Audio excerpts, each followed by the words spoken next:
7 दिसंबर को अपने राजस्थान का चुनाव होने जा रहा है, तो आप लोग सभी को प्रेरित करें और जो योग्य 18 साल के हो गए हैं वो सब अपने मत का प्रयोग करें, और जहाँ से भी आए हो एज ए न्यूक्लियर आप काम करें, सबको मोटिवेट करें, अधिक से अधिक मतदान हो, यही अपील है।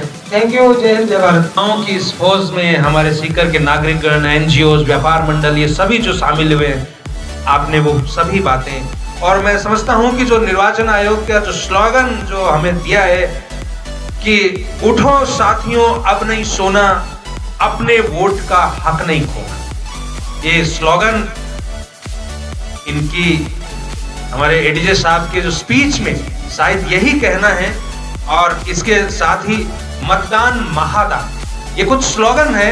आप इनको जब हम रामला मैदान पहुंचेंगे तो उस मैदान को गुंजायमान आपके द्वारा होना है। मतदान महादान, मैं बोलूंगा मतदान, मतदान है लोकतंत्र की पूजा, इससे बड़ा कोई नहीं दूजा।